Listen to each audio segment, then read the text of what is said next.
What's up, guys? It is the Aussie Sim Commentator here, coming to you live with Output Racing League from the Atlanta Motor Speedway here for round number 6 of Output Racing League 2019 Season 2. We have got a pretty awesome field here so far for this race. We have 14 races registered for this session. So far a combined strength of field of 2,068, including myself. It should be an absolute cracker. We've got Jonathan Hernandez so far topping the practice times, with points leader Steve Turner all the way down in 4th. Steve looking to take that momentum that he got from Indy and possibly get another win here before he has to get deployed out to Korea. So very shortly we're going to join the action, and I'm going to describe what it's like to drive one of these cars around this 1.5 mile man-made hell.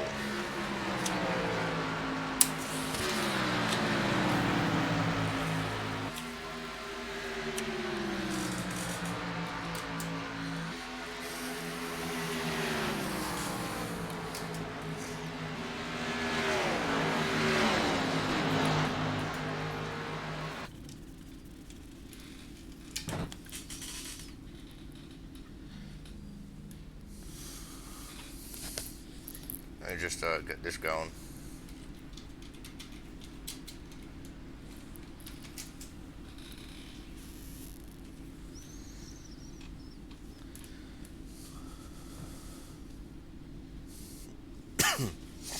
Started. Last protest. Alrighty, we can see that these guys are getting ready to come in for the pit party now.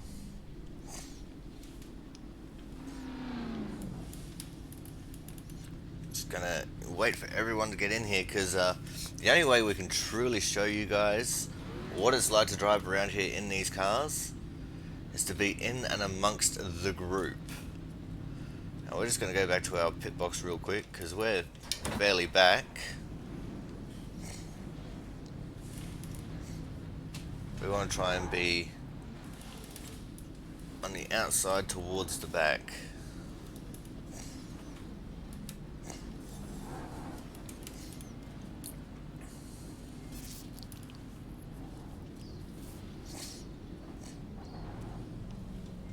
Now we are right behind fast driver Car inside.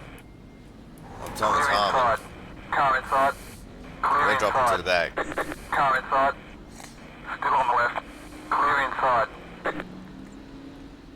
Because it doesn't matter if you've got people behind you, it's all about who you got in front of you here. Car inside. Clear inside. Now with the track being as hot as it is, we are going to get a lot of wheel spin, maybe get a bit loose.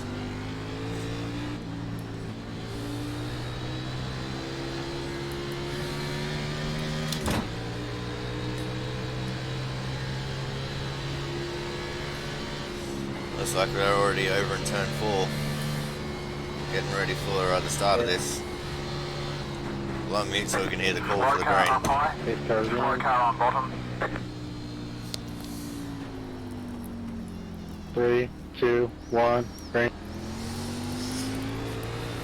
So even there on fresh tyres, there is that little bit of wheel spin.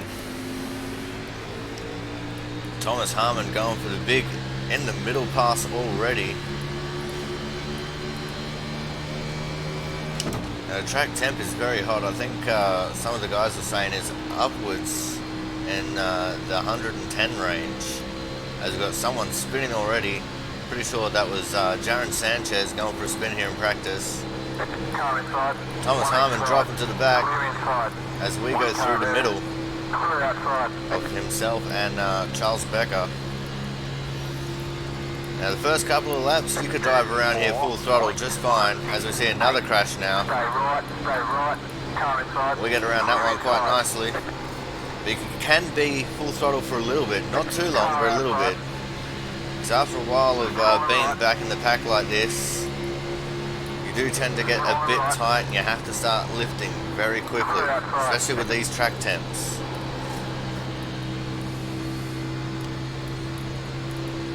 Now we've got Frank Isaacson in the autism awareness car. Because we've got this little bit of breathing room in front of us, we can afford to keep going full throttle. Whereas these guys behind us will have to lift a little bit. Clean air is key if you want to be up front and lead this race. You're going to have the biggest advantage of not having to lift.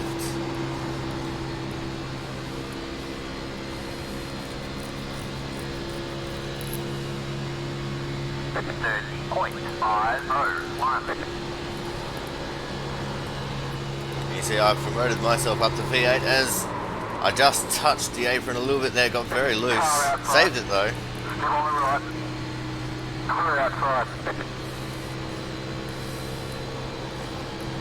See, these hot track temps are definitely playing Russian roulette with a few of these drivers. Clear outside.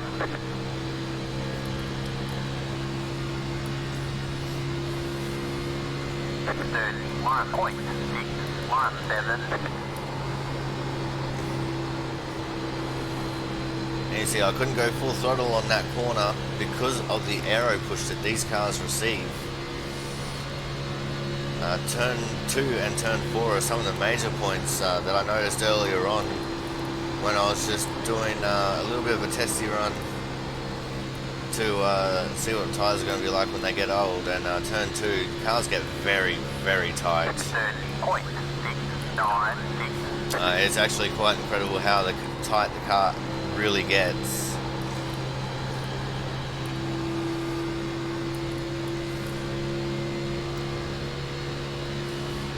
And it's about a medium difficulty for the pit road entrance here.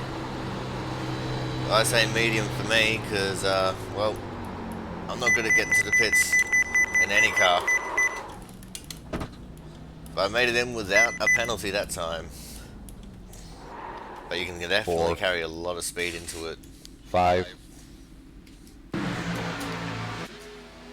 So we're going to go back to focusing on this racing now.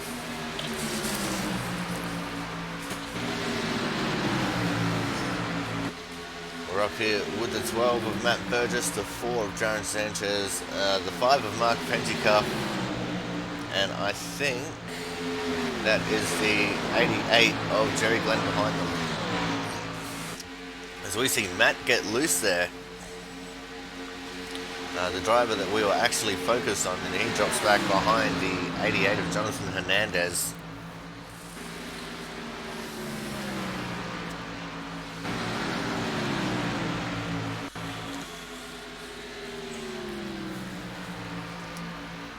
Very difficult track to get a handle on when the track is this warm. Let's actually go and see how warm it is.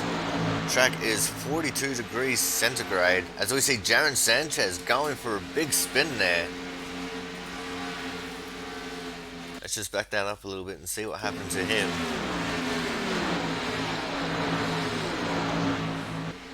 He just gets into the wall coming off of turn 2 and smashes down to the inside there.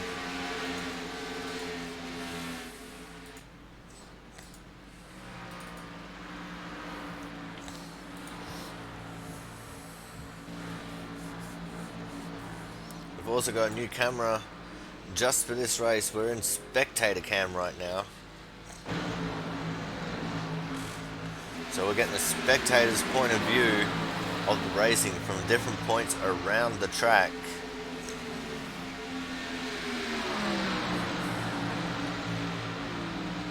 We might use this one on the first lap and maybe a couple of the restarts, but we'll generally stick with our stock shot here.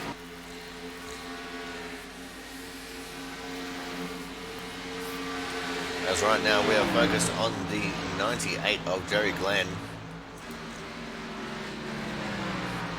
Nice and smooth in the draft. Currently P2 overall, just .171 off the leading time set by Jonathan Hernandez. He closes into the back of Mark Pentecoff. Currently down in the 8th position because my time does not count.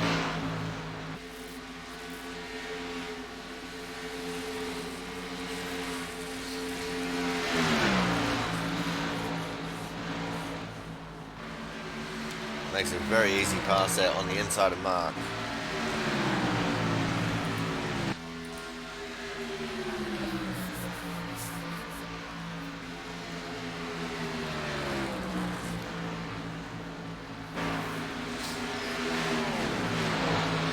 See the 12 there, Matt Burgess, carrying a little bit of that scarring from hitting the walls. We see in the background behind him, Logan Lansford in the 42 hit the wall. And we had a spinner there, I think that was the 88 of Jonathan Hernandez, and he's been punted as well. Let's go back and have a look. He just gets really tight in turn 2, and around he goes. He held his brakes really nicely there, and then he gets punted by Logan.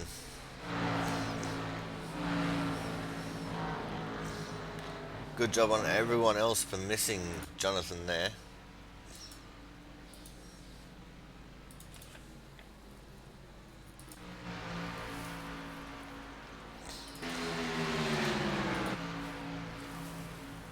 Now, apparently iRacing just wants to focus on the wrecked car there, as we are back with the 12 now. Matt Burgess.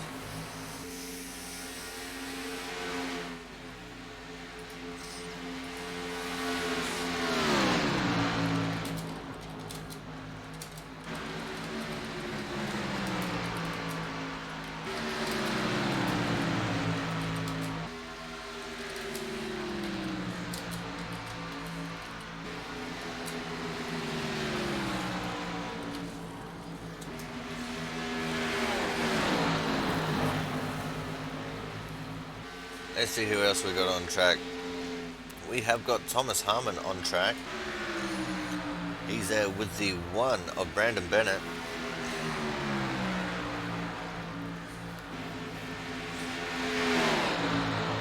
Thomas is on 2-lap old tyres, so he's just out of the pits, and so is Brandon Bennett. These guys looking to see if they can get a 2-car draft going, maybe boost themselves up the timesheets a little bit here.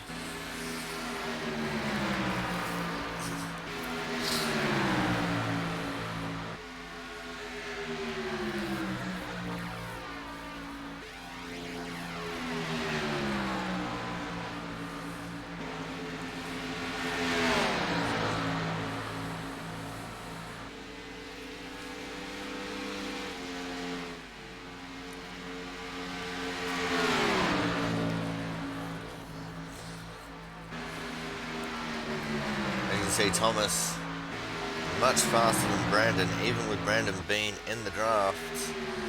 It's the thing with the tightness that you get, the aero push. I mean, Brandon, to his credit, is still right there, but he can't quite capitalize on being in the draft and boost up his time a little bit. At the moment, his best time is a 30.401. That last lap was a 30.810.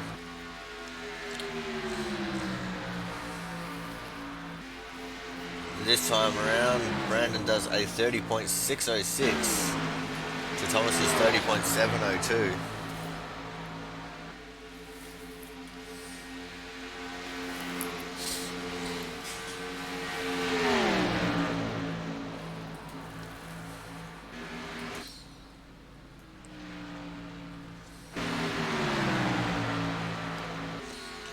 Let's go have a look at our points leader now, Steve Turner, who's out on the track. He's got a bit of space all to himself right now.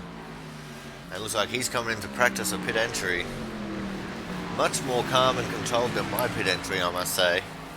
But he's definitely one with the experience to do it nicely. Now we're going to go look at the autism awareness car that is run by the 8 Frank Isaacson. Autism Speaks. He's been running this scheme all season, and I must say it is one of the better paint schemes that we've got out here.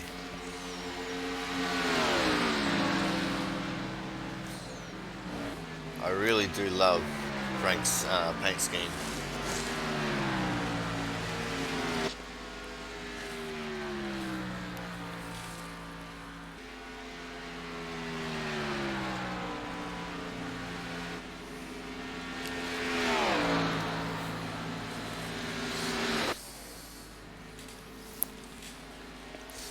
And we see just behind him here, we got this little bit of a four-car battle. Let's go on to the gyro cam, league owner and operator, as we see the 12, Matt Burgess getting loose. Oh, Brendan Bennett's loose as well. Oh no! Straight into him. We were on board when that happened. Thomas Harmon got another little piece of it.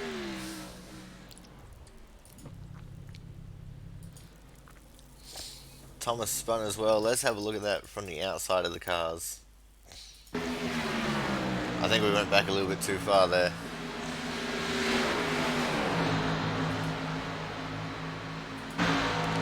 We'll see how the spectators saw that incident unfold.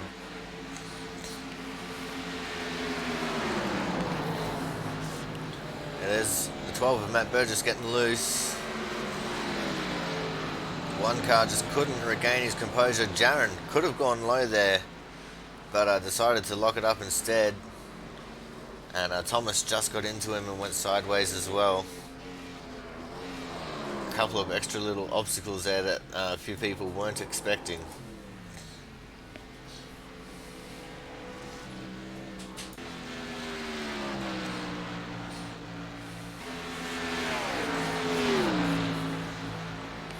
We're about 7 minutes left in this practice session.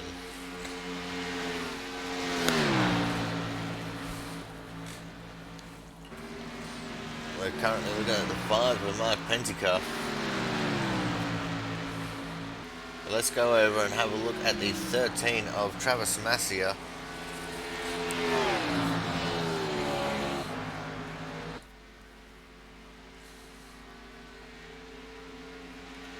Currently sitting in 12th position with a 30.424.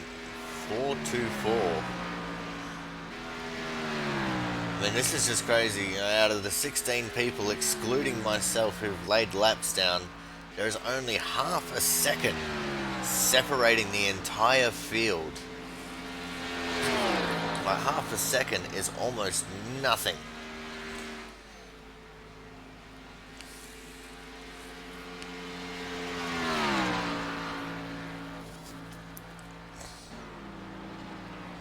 And that just goes to speak to these cars in this draft and the caliber of the drivers. As you see, Travis now coming into practice at pit entry.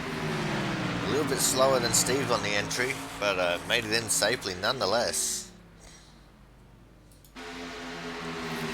As we go back now to the 5 of Frank Isaacson, he is right behind the 7 of Brian Harris. The only person who is more than a second behind the field as he hits the wall coming off of turn 2 and goes for a big spin. That's unfortunate for him. He's going to make his way back out onto the track now. He'll definitely be one looking at getting some more laps in. So we've now got the 26 points leader, Steve Turner.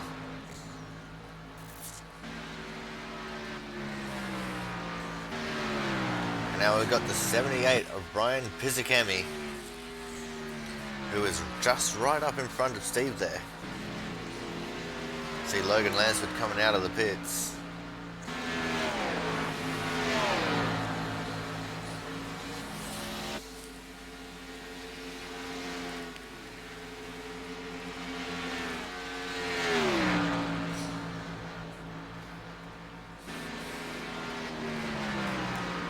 So we've got 17 drivers registered for this session. Or at least 17 that are in the session. Strength of field now is a 21.49, including myself, out of the 18 people registered.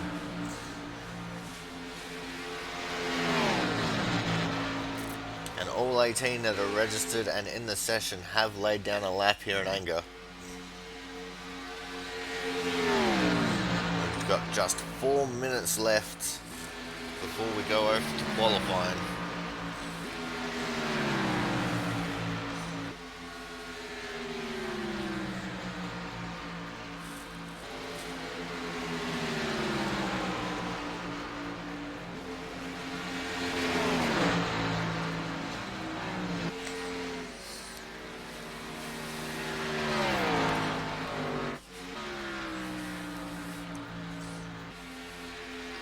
Harris now has boosted himself up to 15th position there. Just under 4/10 off the leading time set by Jonathan Hernandez. Logan Lansford puts himself up into 2nd position there. You see Logan on screen. Jerry Glenn right behind him. Jerry now gets tied off at turn 2 and hits the inside wall. I think we're going to be seeing a lot of that. Turn 2 is definitely looking like the danger part of this track, with how hard it tightens up on exit.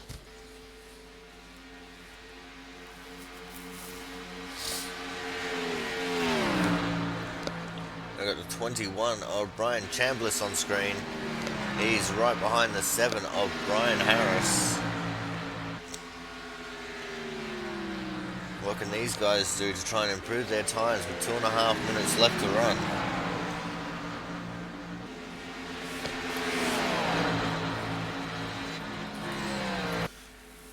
Oh, Brian got a little bit tight there, just scraped the wall. Goes for a big inside pass on Brian. It's the Brian and Brian show. Pretty sure I say that every time I see these guys next to each other.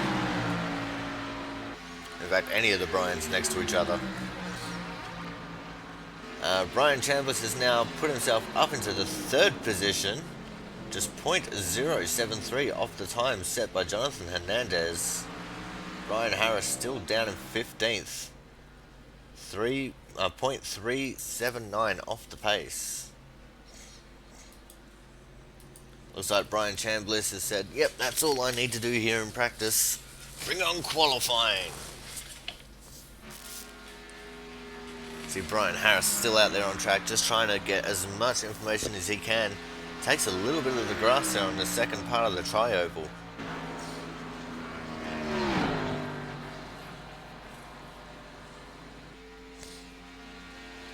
Now it looks like he's going to pull out of the practice here.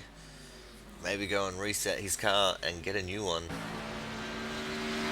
See, the 99 is about to come out on track. I'm pretty sure that is Dustin German. We haven't seen him lay down a lap yet. A couple of guys coming out for that last minute run.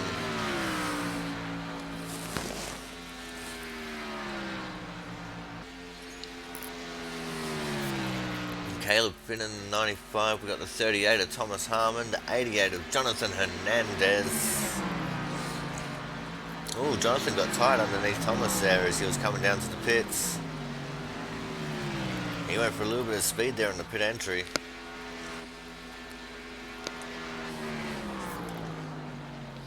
Dustin German now sets a time 16 seconds off the lead. But I think that was his out lap, and that would explain that. But still, the strength of this field, like the quality of this field, sorry, everyone except for Dustin is within 5/10 of the lead. Dustin is now 9/10 off the lead with a 31.051. I think that was not draft assisted. It's come down to the final seconds. We're going to go to a quick ad break and we'll be back with qualifying.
Alrighty, we are back now with qualifying action. Everyone's just starting to set their first laps.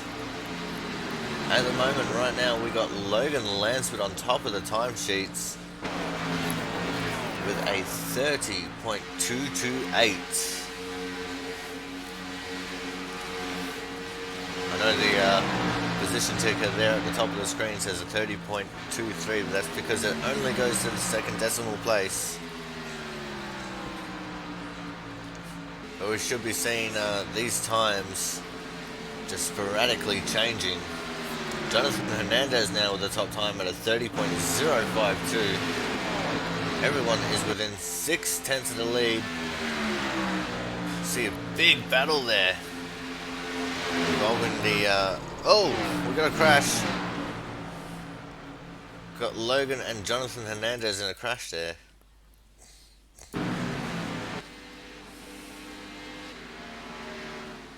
Looks like these guys had finished their run and come in. And Logan locked it up and went sideways right in front of the 88 of Jonathan Hernandez.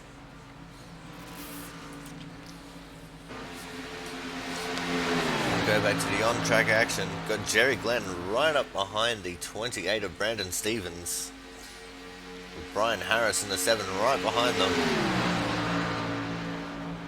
And again, we've got everyone within 5/10 of the leading time set by Jonathan Hernandez. We've got another group of cars coming back out onto the track now.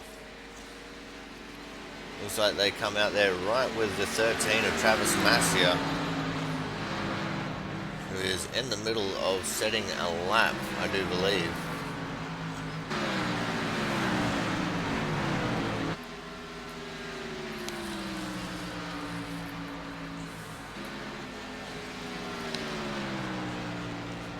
Travis now 4/10 off the lead.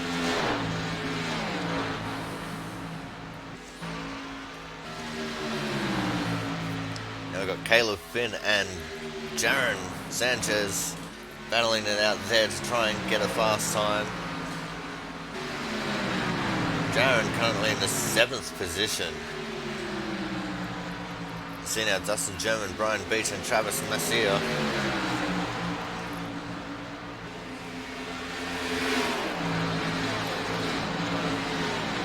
Oh, and Travis, he got into the fence and he's taken out the 18 of Brian Beach with him. Oh, and big contact in the back for Brandon Bennett as well.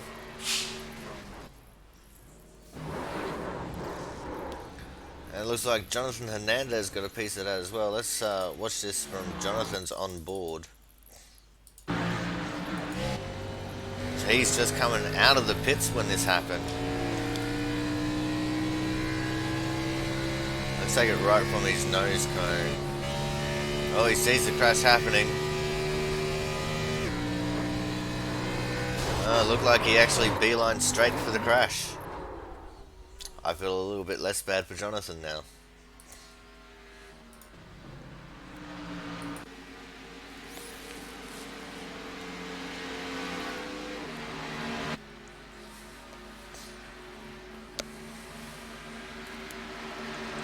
Now we've got Brandon Bennett and Travis Massia after getting fresh cars coming out. Brandon Bennett saying, yep, no, this one's not going to work. Pulls into the pits. We've got Brian Beach in the 18, the only person who is more than 4/10 behind the lead.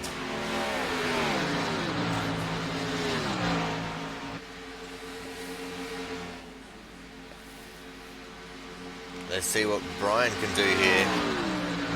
Got the track all on his own here. I say all on his own, I mean no one in front of him to give him that dirty air for the aero push or the draft. But it doesn't matter, that's the end of qualifying. Oh, Brian Beach didn't get a lap in at all there. That is very unfortunate. As we are now going to go through starters and drivers here. We're going to start things off with the 88 of Jonathan Hernandez on the pole, with the 1 of Brandon Bennett starting out of P2. Then we're going to have Thomas Harmon and Caleb Finn on the second row.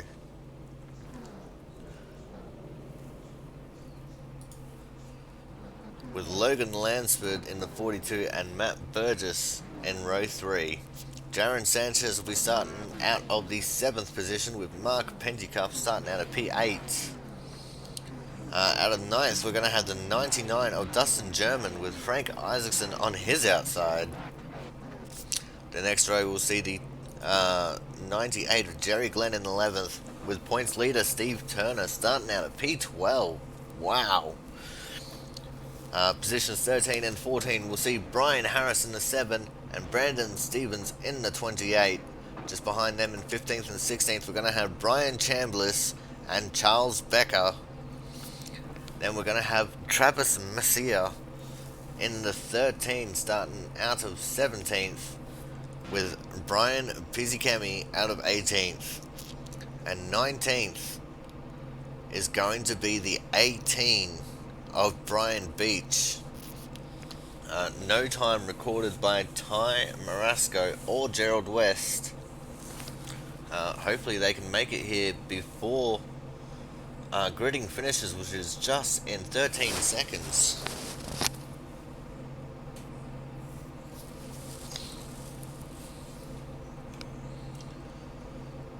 And Ty Marasco is in, starting out of P20 in the 33 car.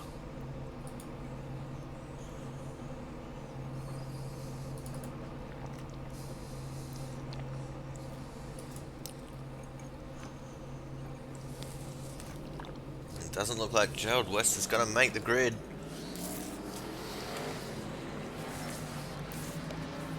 So we're going to have 20 cars to take the green flag here. Out of the 22 cars registered, we have a strength of field of 2203, myself included. As we start this slow pace lap before we unleash what is surely going to be a little bit of chaos.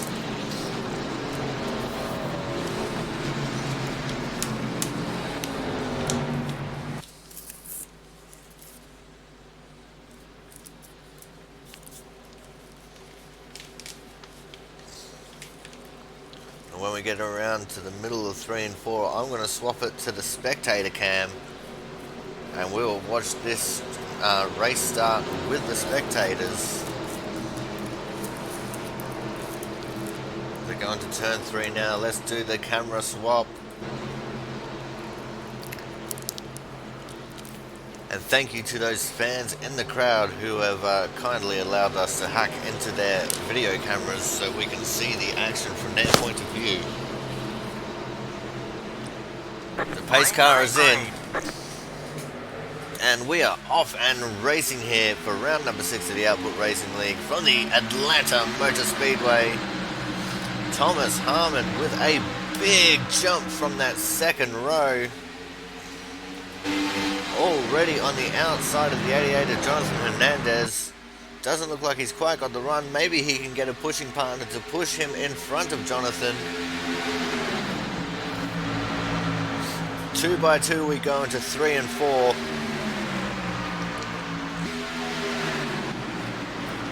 Looks like Jonathan's still just holding that advantage on the low side, but Thomas Harmon is not going away.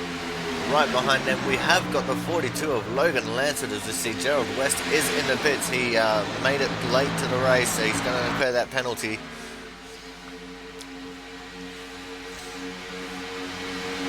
Thomas Harmon still pushing strong on the outside with Logan Lansford and Jaron Sanchez giving him some help. And we have a caution already. Let's see if we can see what caused this caution to come out. Oh, we got a big crash here. And I have gone way too far with that.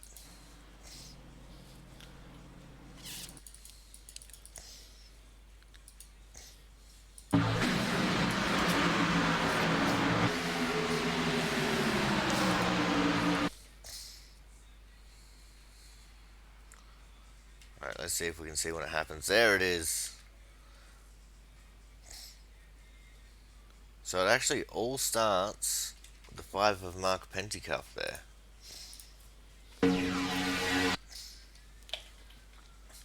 Oh, you know what? He might have gotten a tap from Steve Turner there, as Steve was swapping from the high lane to the low lane, which has propelled him into a spin. Unfortunately, the 28 of Brandon Stevens there, the unfortunate victim.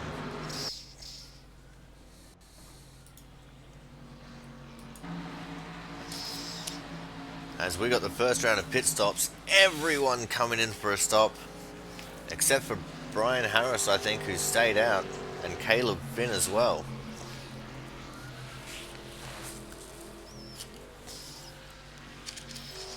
Now this is going to give Caleb the leader lap bonus points.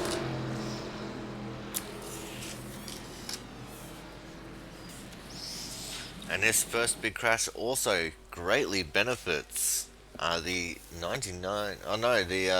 86 Gerald West, who came out of scrutineering very late there and was almost going to be a lap down right from the get-go.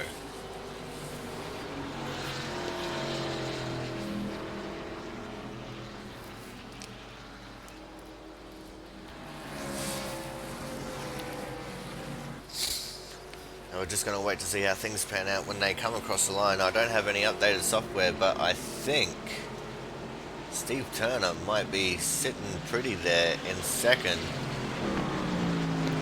There's a 95 of Caleb Finn comes to the pits. That's going to promote the 7 of Brian Harris to the lead.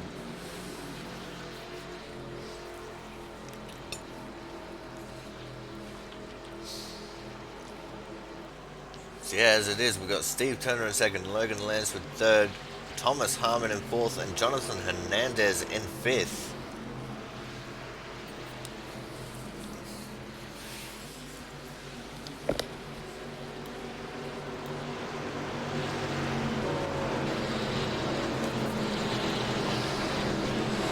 This is definitely going to make things interesting here as we get ready to come back to what should be one to go, if I'm not mistaken. And unfortunately, it looks like Mark Penticuff and Brandon Stevens are going to be out of this race, albeit for quite a few minutes, as the teams are working furiously to try and get those cars repaired.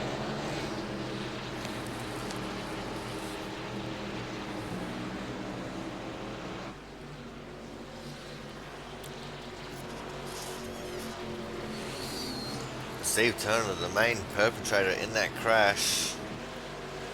It might have been a little bit of net code, which is the unfortunate thing of online racing here, but we do try and make it as real as possible. It looks like he might have just tapped the back of Mark Penticuff there, as Steve now tries to become the pace car. Not sure that's how it works, Steve. We've got Brian Pizzicemi and Travis Massier making last minute stops here on the one to go. They want to have the freshest tyres possible, which is not a bad strategy if you ask me.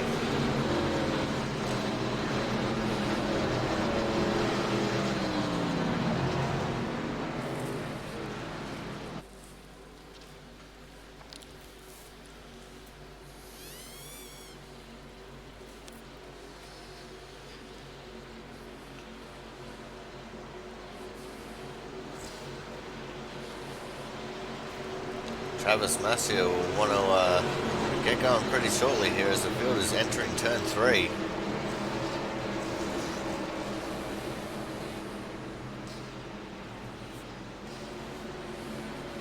He is back out on track, but he is a fair way behind the pack.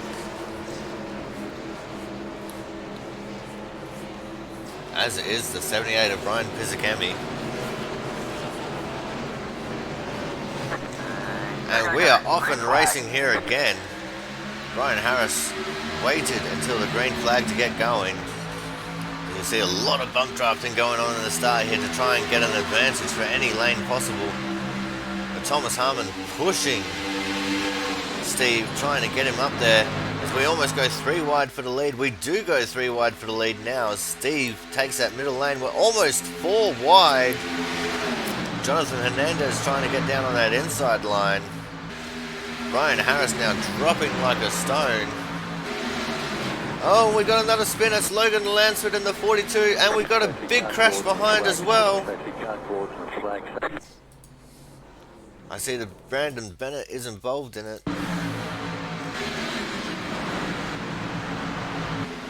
Oh, it looks like that was the 12 of Matt Burgess there.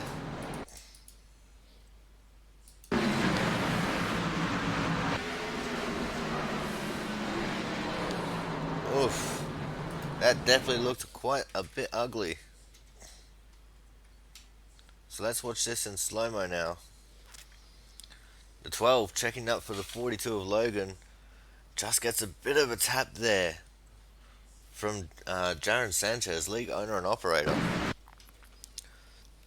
Now unfortunately set off this chain of events. Oh, which has led to Brian Harris going. We've got the 98 in it, the 1, the 18.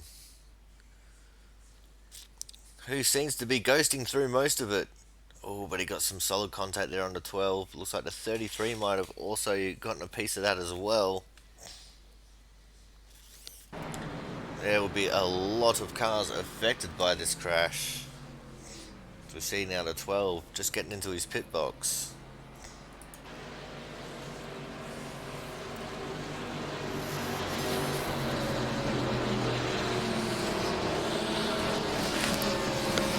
That was quite the crash there here at Atlanta. We're only on lap 9 of 100. So we're not even a tenth of the way through this race. We've already had 2 cautions.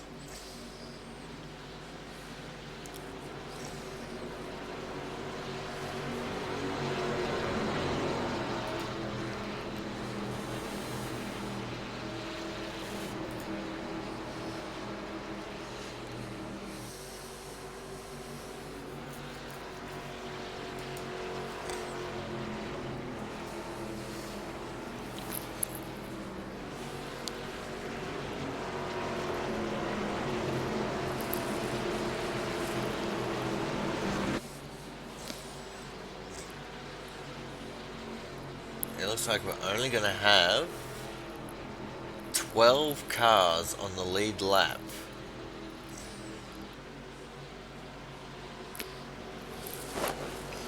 That is quite astonishing as we click over to lap 10 now.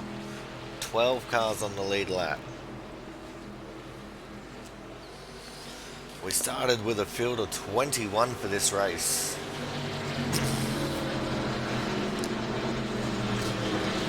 So we've already almost lost half the field. But that would be because that crash happened fairly close to the front of the pack. So yeah, there will be a lot of people involved in it.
Don't see anyone in the green room, so we're not going to pull anyone up for an interview here as we get ready to start this race again.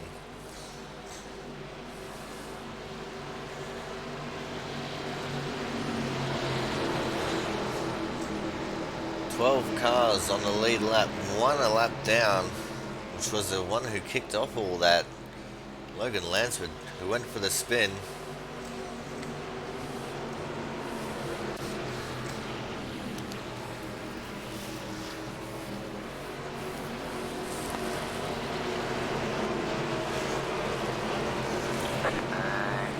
And we are off and racing again. Thomas Harmon in the lead. Jonathan Hernandez on his outside. Thomas commandingly takes the lead away from him.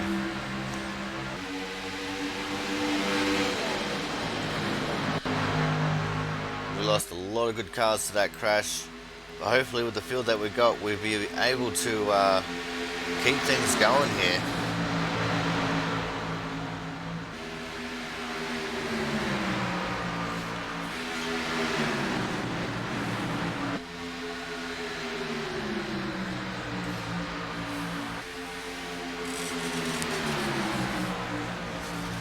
As we see the 21 of Brian Chambliss exploring with ultimate dimensions, trying to see if he can gain an advantage.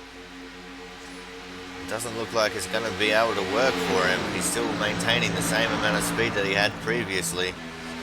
Dustin German now trying to see if he can make a move on the inside of Brian there.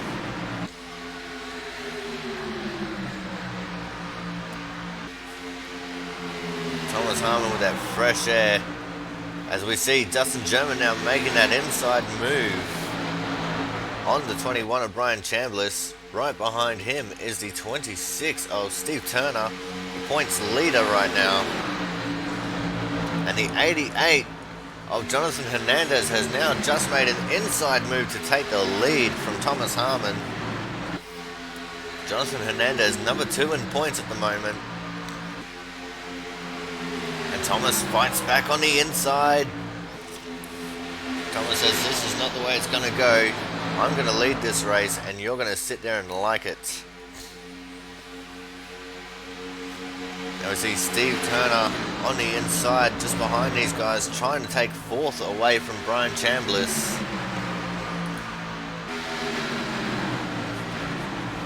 Ty Marasco right behind them as well, sitting in 6th place.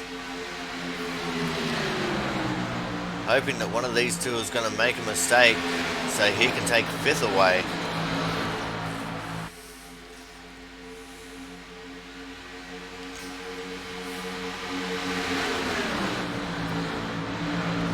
As you see, the 88 is now trying to make another move on the lead.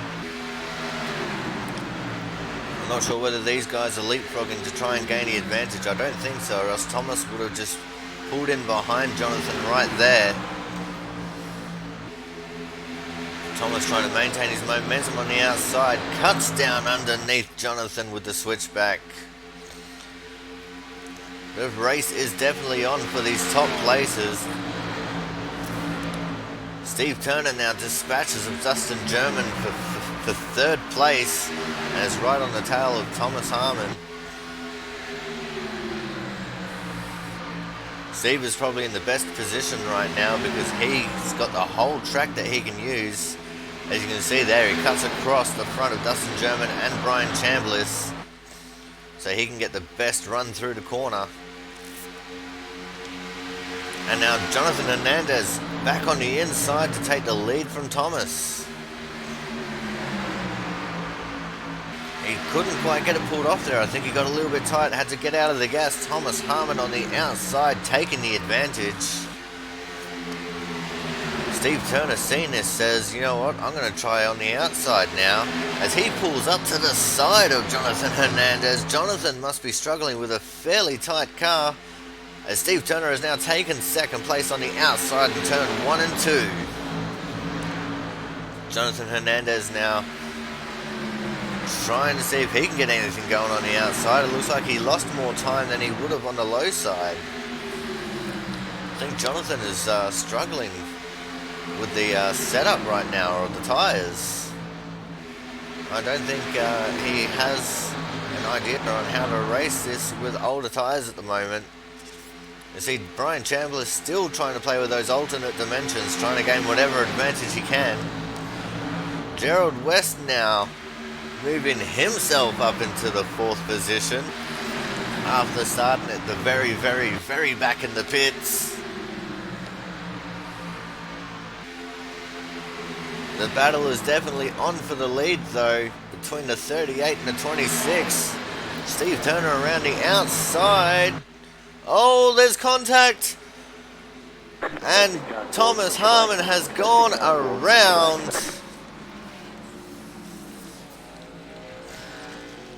Let's back that up a little bit and have a slower look at it.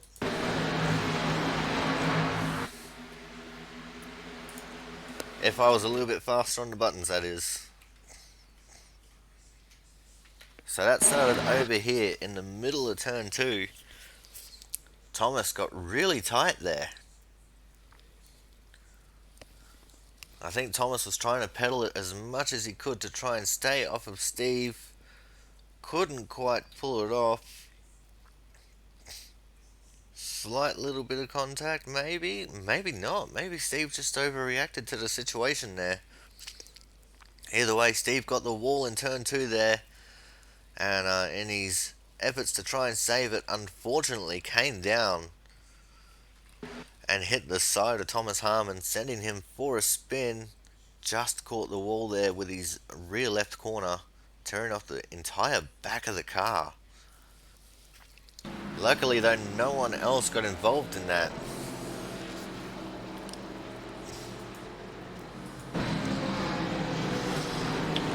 Everyone coming in for a pit stop now. We are 22 laps into this race.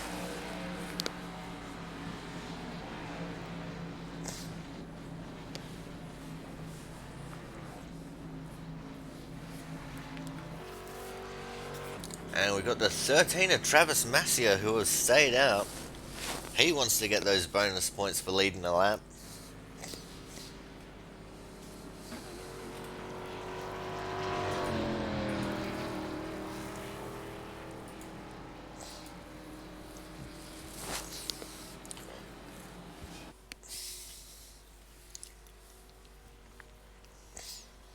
Yeah, clean air is definitely seeming like it's what you want here at this track.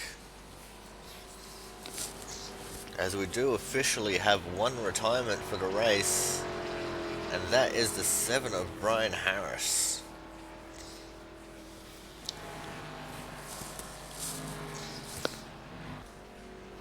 Alright guys, we're going to go to a quick advert, and when we come back we should be close to getting the green flag as Travis Massier now goes into the pits.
Alrighty, we are back. We have Jonathan Hernandez back in the lead, Brian Chambliss in P2, Ty Marasco in P3, and Caleb Finn 4th. Got a couple of people making some extra stops here. It could be to get some damage fixed on their cars. As it stands now, we have 11 cars on the lead lap. I think Logan Lansford missed out on the wave around there due to maybe getting an incident point during that crash that just happened that brought out this caution.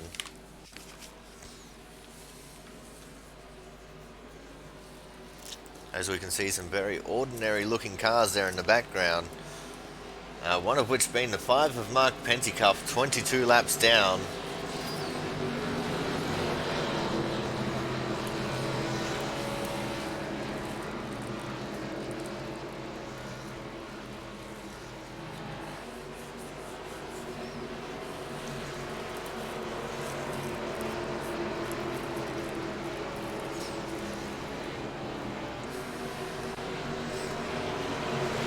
Alrighty, the pace car is in.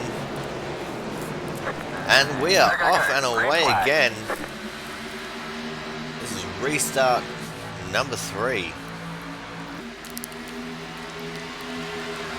Well, technically restart number 2, start number 3. After we've had our 2 cautions. Sorry, 3 cautions. I was right, it is restart number 3. I'm not going crazy yet. We see Jonathan Hernandez has cleared out now a little bit to take the lead as we head into turns 4. Brian Chambliss has a hard time with Ty Marasco on his inside. Caleb Finn, a man who we don't usually see this high up the field, sitting right up there in 4th place. Looks like he's got a handle on this place in these cars.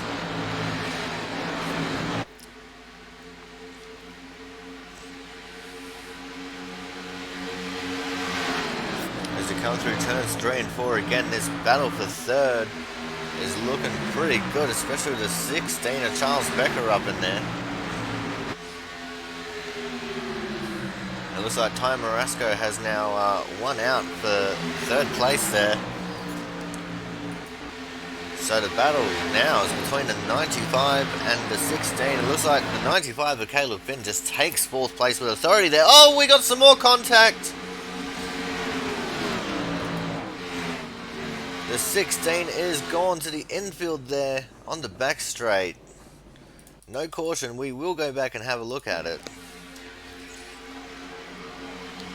It looks like he might have been hit by the 26. Oh, there was a lot of netcode in that. So much netcode.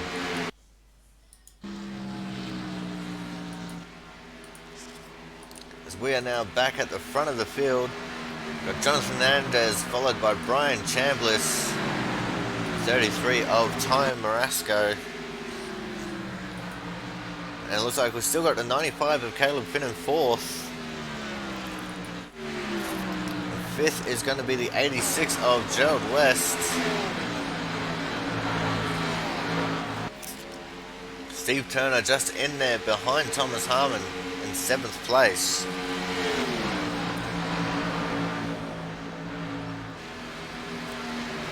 Now Steve is not going to like being this far behind Jonathan Hernandez at all.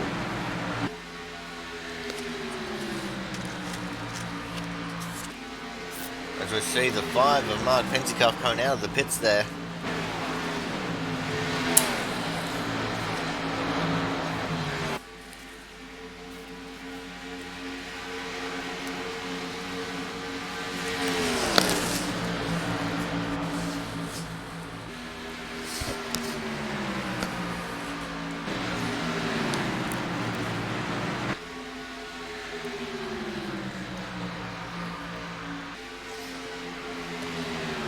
Looks like these guys here for 5th, 6th, 7th and 8th have gone a bit single file, much like the leaders now who are single file. In fact, I'm pretty sure the entire field has gone single file. And this is something that we weren't expecting, but we also weren't expecting there to be so much carnage this early in the race. We're going to set iRacing to focus on crashes and see where it leads us. Right now we're still on the 86 of Gerald West sitting in 5th place. Looks like this second pack here is slowly gaining on 4th place Caleb Finn. As we see now just behind the 86 we got the 38 of Thomas Harmon making a move on the inside of Dustin German to take the 6th place away. Although Dustin German is actually a lap down, so that's not for position. And I'm a great big idiot.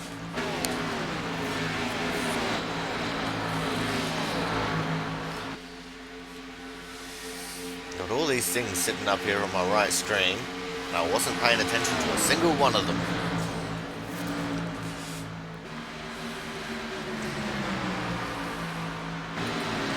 Either way, it was a nice move there done by Thomas Harmon. As we look now at the 8 of Frank Isaacson and the 26 of Steve Turner, Dustin German, not done to Thomas Harmon, tries to pull up on the inside of him again, couldn't quite get the move done there, even though he is a lap down.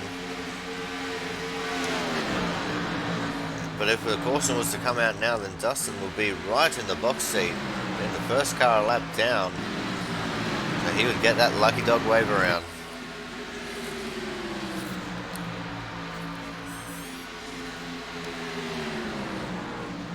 Now we're going to go back to focusing on our leader for a minute, Jonathan Hernandez. He's currently running at about a 31-second time bracket. The fastest time for the last lap was actually done by Gerald West with a 31.025. Jonathan Hernandez just crossed the line with a 31.107.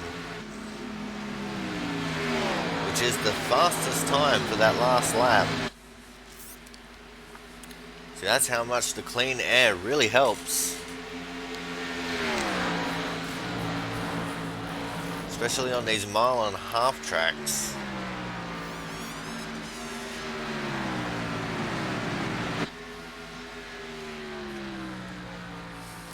And to think, we're only on lap 38 of 40. 38 of 100, sorry.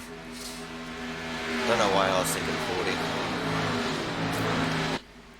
So let's pull in for a tighter shot and let's go through the field. We've got 88 in the lead. That is the one and only Jonathan Hernandez, second in points. Then we have the 21 car, Brian Chambliss in P2. In P3 right now we have Ty Marasco in the 33 car. Right behind him in fourth, the surprise packet, Caleb Finn, who actually started from fourth as well, so he's right up where he should be according to qualifying. Behind him in the 86 we have Gerald West in fifth position, but stalking him, getting ever closer, is the 38 of Thomas Harmon. Right behind Thomas we actually have the 8 of Frank Isaacson in the Autism Speaks car, but right on his tail is the 26. The points leader, Steve Turner. I nearly call him Steve Turwin, as in Steve Irwin. In the 9th position, we have the 78 car of Brian Pizzicami. And rounding out the top 10, and in fact the lead lap cars, is the 13 of Travis Massia. So let's go have a look here. These guys have actually caught up to the 95 of Caleb Finn. Caleb going fairly slowly now, as we see a multitude of cars going in and out of the pits constantly.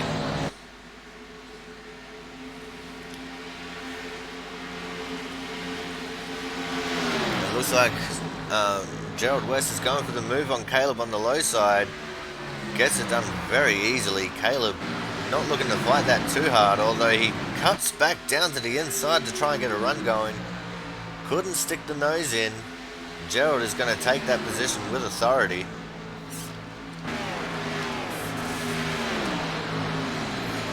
Caleb running a much lower line than these other guys around him.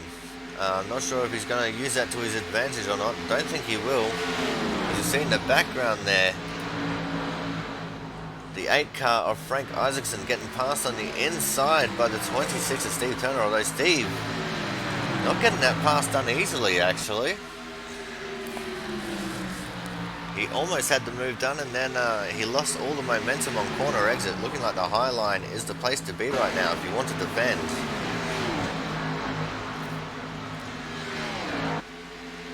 Steve desperately trying to make that move done. Can't quite get it done, and he's actually invited Brian Pizzicami to his back bumper as well.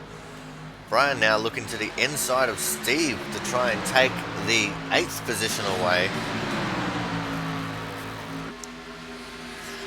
Steve carrying a couple of them battle scars on his car from being involved in a couple of these incidents that have happened. Brian now dives it to the inside of Steve Turner. Steve, using the momentum on the outside, gets around to the outside of Frank Isaacson in the 8. Brian sticking to the draft of Steve, trying to get his way to the outside of the 8 of Frank as well. And it looks like he's got his nose up there. In fact, he does. He's side by side with the 8 of Frank Isaacson. And Brian is going to take the 8th position away from Frank, possibly here on the exit of turn 2. And in fact, he does just that. We're going to check back in with Thomas Harmon now, who himself has gotten around the 95 of Caleb Finn for the 5th position. Caleb slipped back to 6th now, after looking pretty good there. We're going to go back up to the lead of this race. Jonathan Hernandez only has an 8/10 of a second gap over the 21 of Brian Chambliss.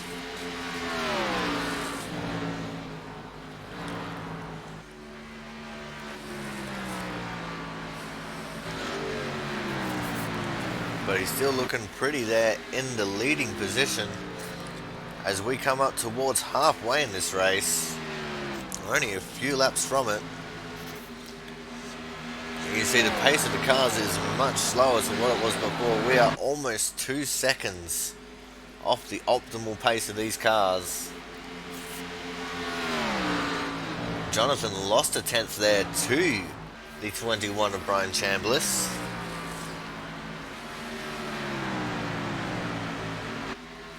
So this could be a battle to watch in the very near future.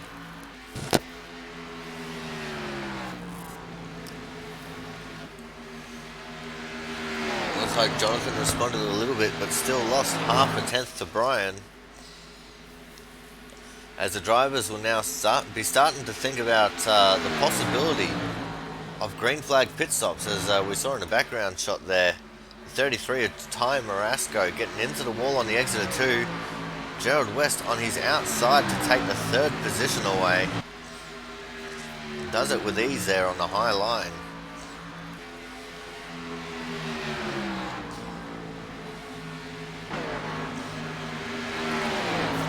As we now go back to a leading pair, Jonathan Hernandez lost nearly 2/10 on that last lap. Brian Chambliss must have been saving his tyres a little bit because he is flying. And I'm also being told that Brandon Bennett has been checked and released from the infield care centre after the impact.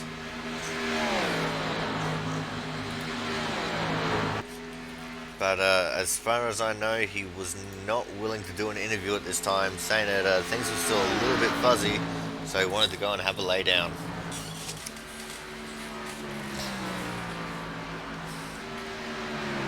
That time around, Jonathan Hernandez and Brian Chambliss just about tied on times.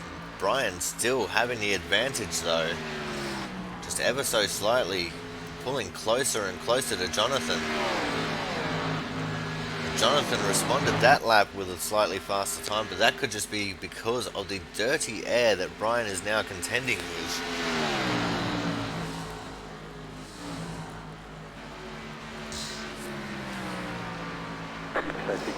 And we have another caution on the track.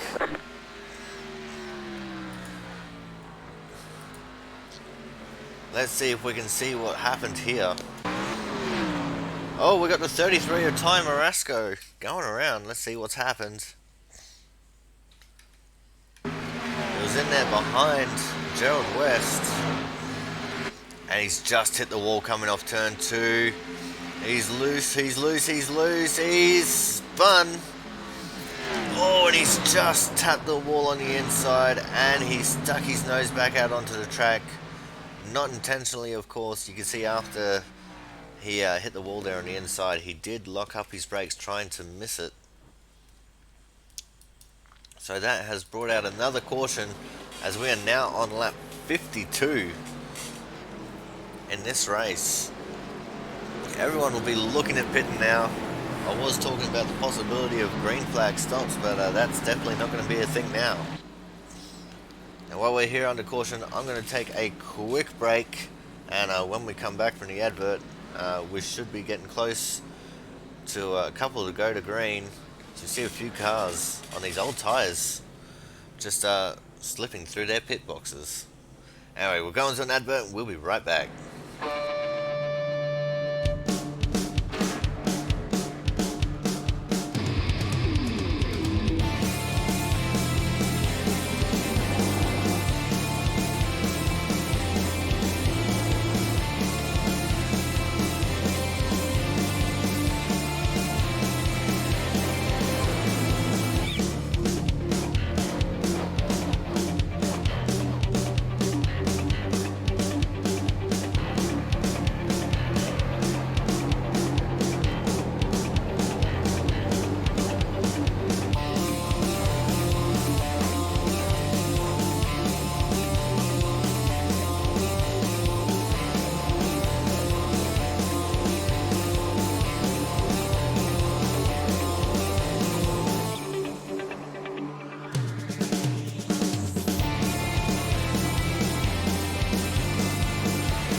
And we are back now, live.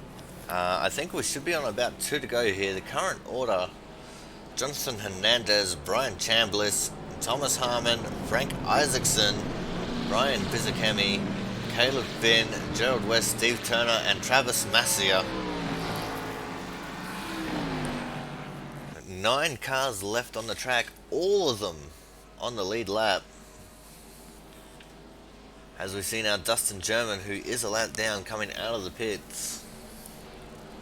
And it looks like, unfortunately, we have lost Ty Marasco, Charles Becker, Brandon Bennett, Brian Beach, and Brian Harris. All of them, unfortunately, DNFs here.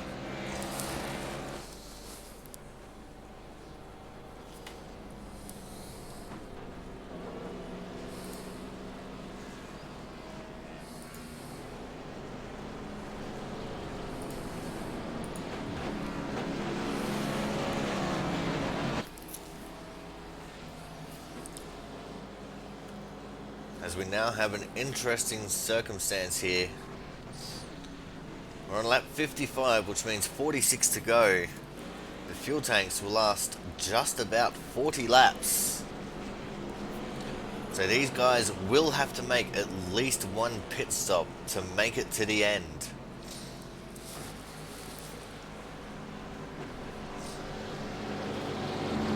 As we see people like Steve Turner and Gerald West trying to gain an extra advantage by getting a late pit stop, top up their tanks and to get some fresher tyres.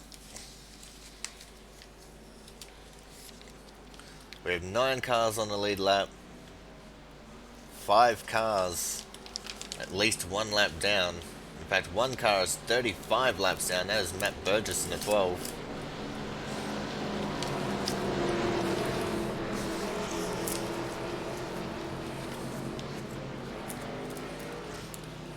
Let's go back to spectator cam to watch this restart. As we see the cars starting to file into the back.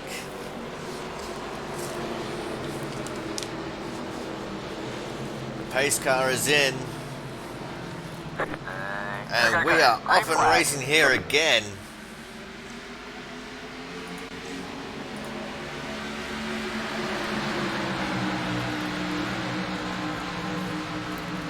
Looks like we had a little bit of a cluster there towards the middle of the pack. Things have sorted themselves out now though.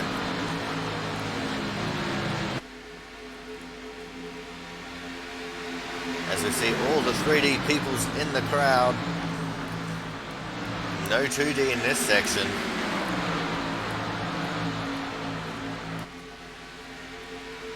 people, though, not looking as enthusiastic as I thought they would be with such an intriguing race right now. And we got a battle for the lead. Thomas Harmon and Jonathan Hernandez there fighting it out for the lead of this race. Again, Thomas on the outside, just lost out to Jonathan. Brian Chandler still sitting there in third. Caleb Finn has worked his way back up into fourth. Very tight quarters here for the top three, with the battle for fourth absolutely on fire.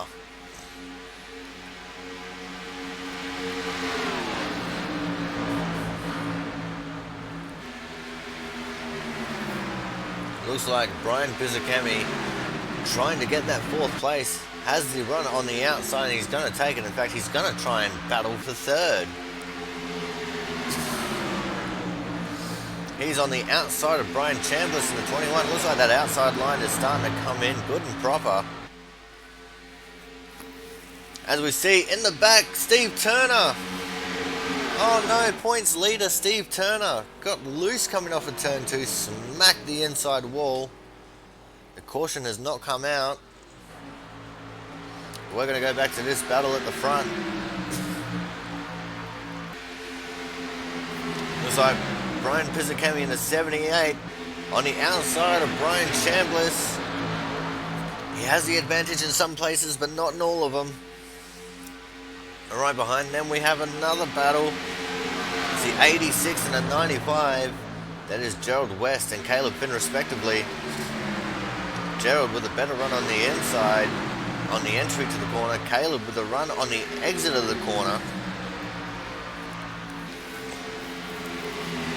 And Brian Pizzicami has taken third place away from Brian Chambliss, good and proper now. It looks like Gerald West sliding up in front of Caleb has taken fifth place away. Caleb now battling back to the inside. So is Brian Chambliss, as we see all the lap cars around the apron there.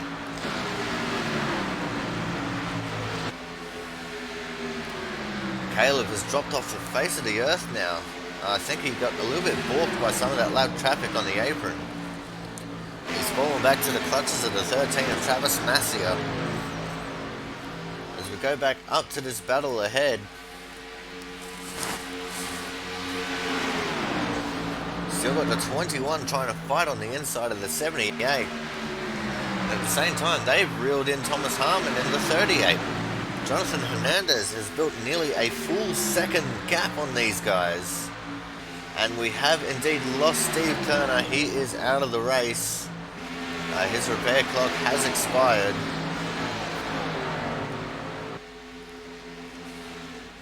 So now we have 8 cars on the lead lap. No cars 1 lap down. Dustin German is the best of the rest, being 2 laps down.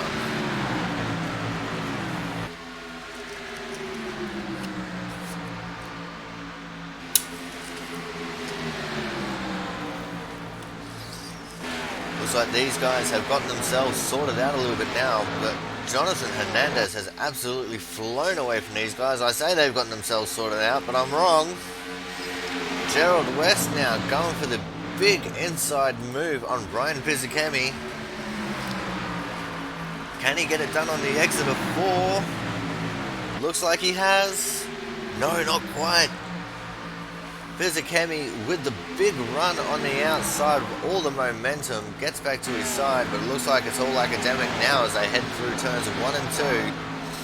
And in fact it is Gerald West with that slide job pulling up in front of Brian Pizzicami.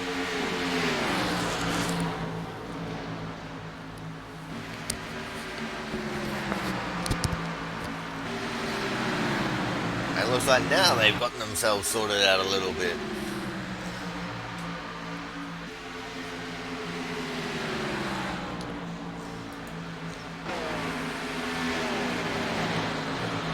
What a run for Caleb Finn this has been. We don't normally see him this far up in front, but he not only is running in 6th place right now, but he even qualified in P4.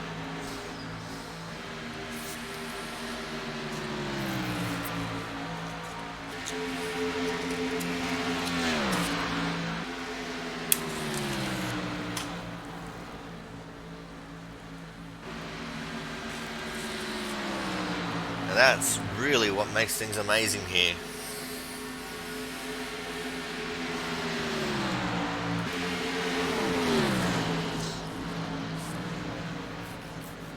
As we see now, Brian Chambers is maybe struggling with tire grip a little bit, as he now has the 95 of Caleb Finn looking to his inside, trying to take the 5th place away.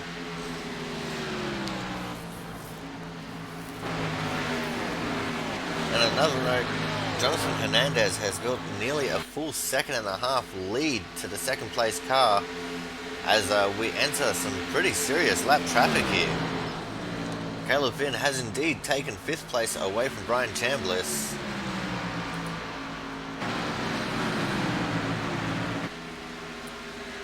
So now we're looking at the 78 of Fizikemi as he's coming around the outside of the 28 car. That's Brandon Stevens. 56 laps down, if you don't mind.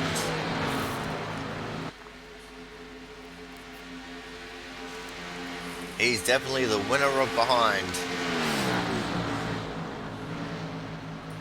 So we're going to go up and have a look at Thomas Harmon now, who's got the 86 of Gerald West right there on his tail.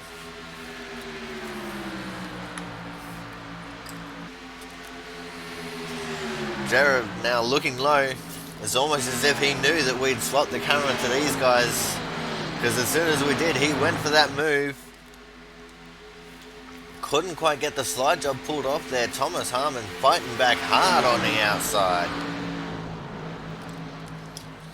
Thomas giving him plenty of space. And it looks like Gerald is actually going to go do the pit stop. Oh, and he took out the commitment cone. He might get a penalty for that. I hope he doesn't. But he pulls perfectly into his pit box. As we're going to go and focus on our leader now. When is he going to pit for this final pit stop?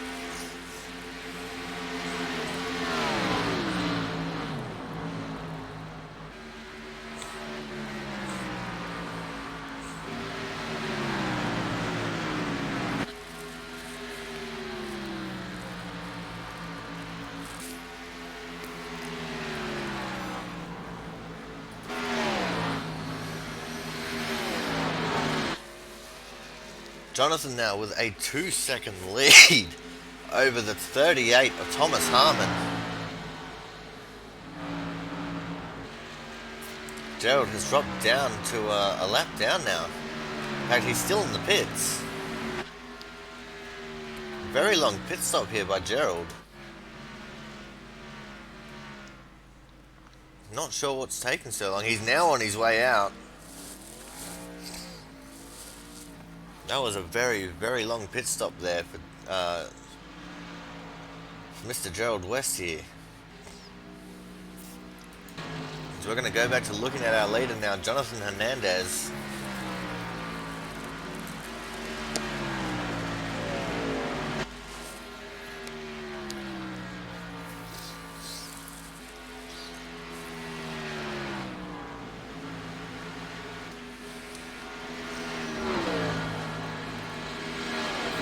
Steve Turner will be ruining the mistake that he made there coming off of turn 2, which unfortunately led to his demise in this race.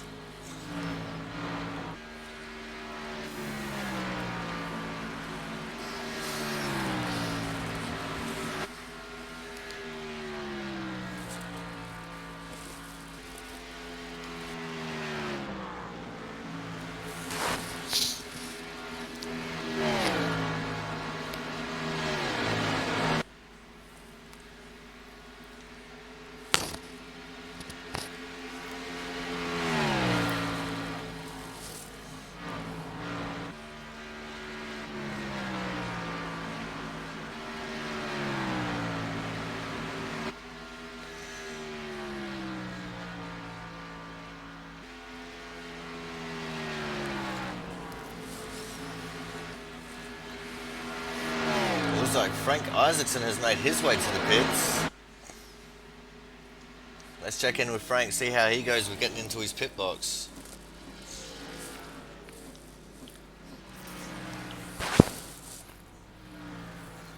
Nice stop into the box.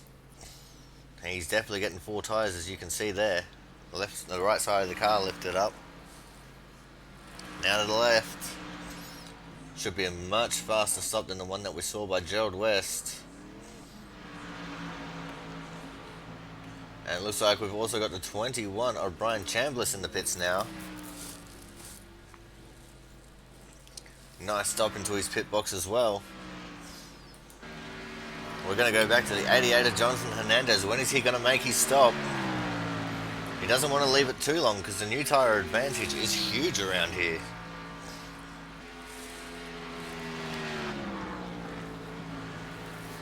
As we see, Caleb Finn has now gone into the pits. And so has the 13 of Travis Massier. Let's see how Caleb goes with his pit box. Nice stop into the box. The 13 almost went too far into the box. So we're going to go back to Jonathan Hernandez now.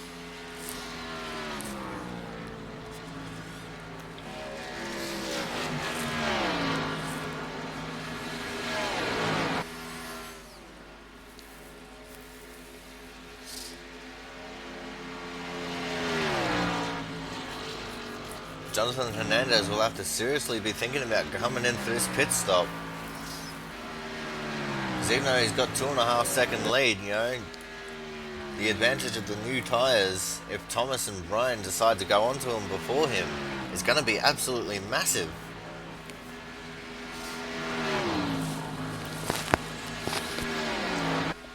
Unless these guys are trying to fuel save to make their way to the end. Which is, in theory, possible. I'm just not sure if they're going to have enough time to do it. As we see Jonathan now slowing up, he's coming into the pits. This is going to promote Thomas Harmon into first and Brian Pizzakemi into second. Now, when are they going to make their stops? And Jonathan getting the undercut on them, but Brian Chambliss got the undercut on Jonathan, so this is definitely going to be interesting. Jonathan with a nice stop into the box. As we're having a look at Thomas Harmon now. Looks like he's slow enough to come into the pits, which is going to promote Brian Pizzakemi into the lead.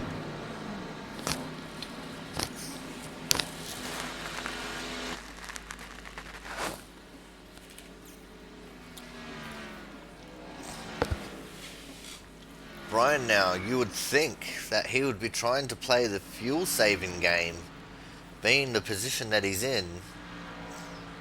Thomas sliding into his box almost went too deep. It looks like it was just deep enough to get the crew to work on the car.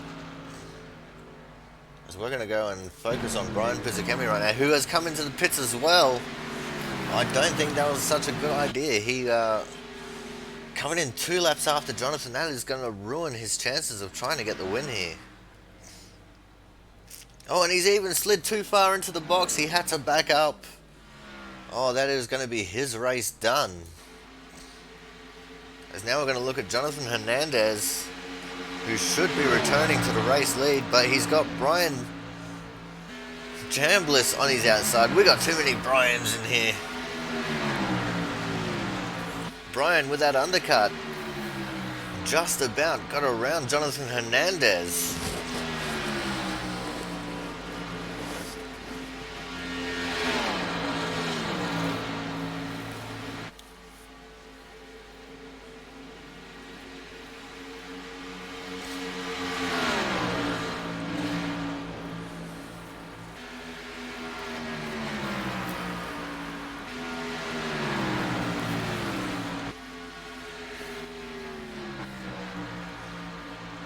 And it looks like Jonathan Hernandez now is experimenting with the alternate universes to try and gain an advantage. He does have the fresher tyres than Brian Chambliss now, which is going to hold him at an advantage.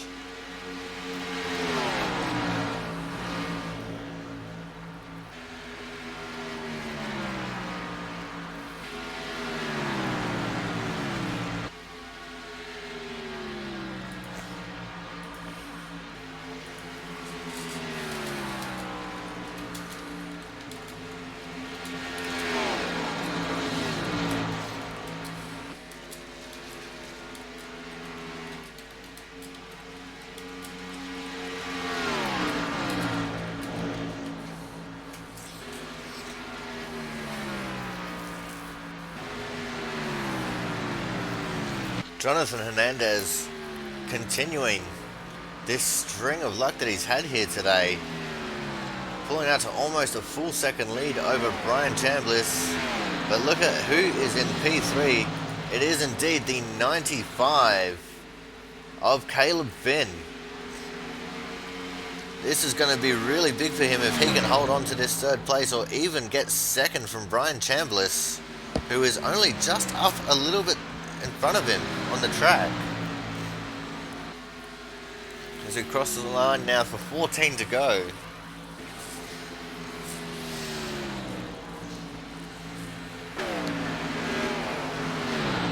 It's really good to see.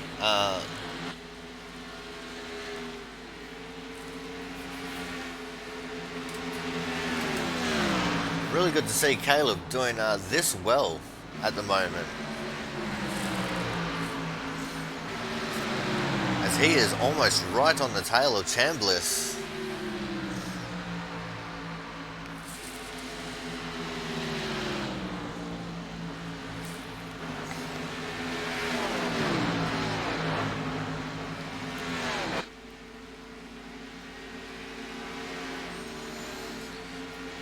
So this could be an interesting battle here for the second position. Gonna have 12 laps to go when we get to the line this time. These guys now 3 seconds adrift of Jonathan Hernandez.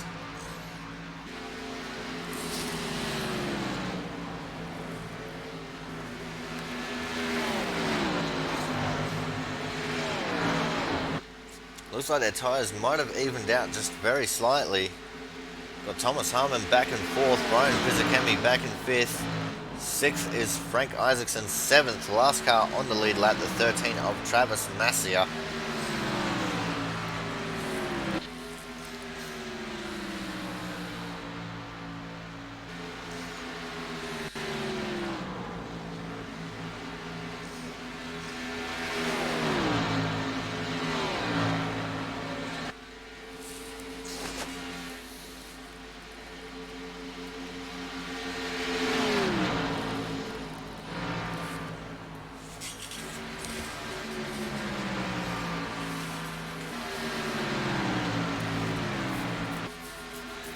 It looks like Brian Chambliss has now got the advantage over Caleb a little bit.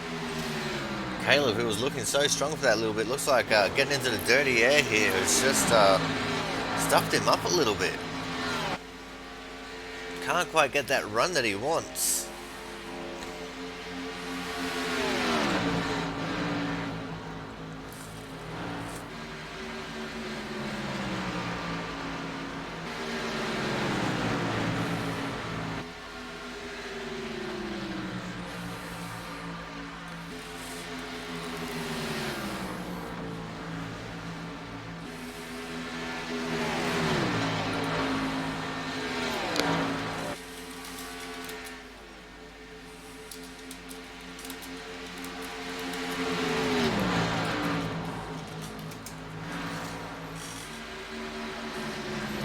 But right behind Caleb right now is the 38 of Thomas Harmon, wanting to get onto that podium.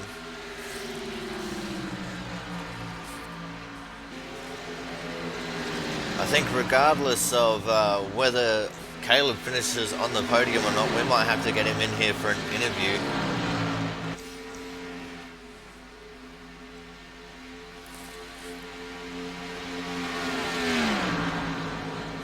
Caleb now just lets Thomas go for 3rd place.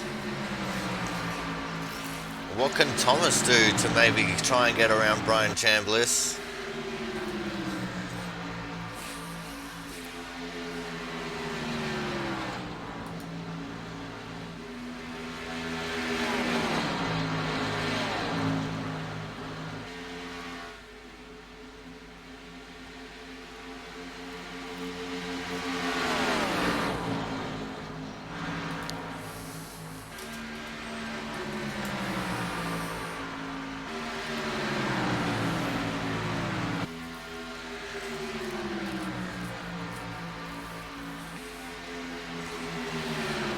Thomas working over that bumper of Brian Chambliss.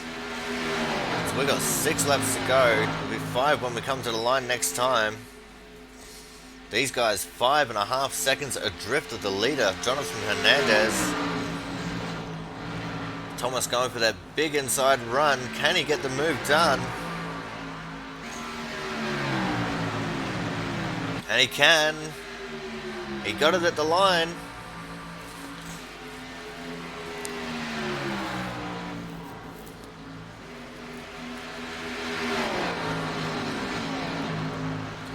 Oh, Brian got into the wall there off turn 2, which cements Thomas up there into the second position. Got 5 laps to go now. And I think Brian Pizzicami is actually on the tail of Caleb Finn here. So he might be in with a shot of trying to get around Caleb. Caleb's on 20 lap old tyres. It's 5 laps older than the tyres that Brian has on.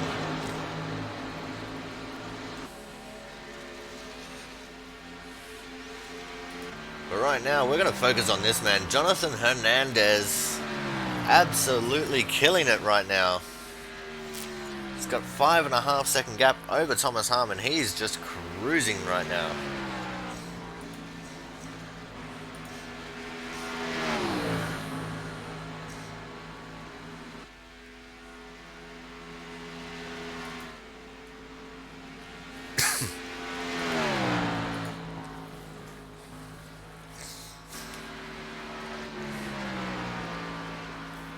We've got 3 to go. When it gets to the line, it's only going to be 2 laps to go for Jonathan.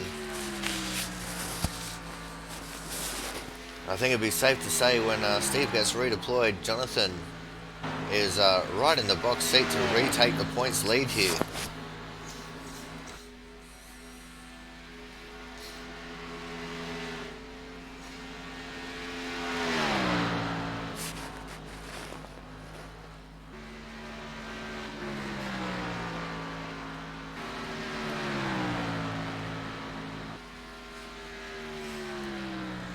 As it come now, 1 lap to go, white flag, last lap, last chance to win it or wear it. Jonathan with this absolutely massive lead. Doesn't look like anyone had much for him.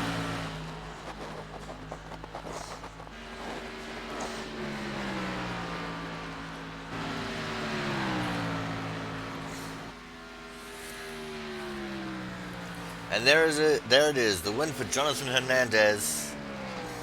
P2 is going to go the way of Thomas Harmon. And P3 is going to be the 21 of Brian Chambliss. Alright guys, we're going to go to a commercial break. When we come back, we're going to have winners and interviews.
Alrighty, guys, we are now back, and we're doing something a little bit different. We got the 95 of Caleb Finn here with us. He's not the hard charger, he didn't get a podium, but we're pulling him up here because I think he had a pretty damn good race, and we almost never see him in the top 5. So, welcome to the interview room here, Caleb.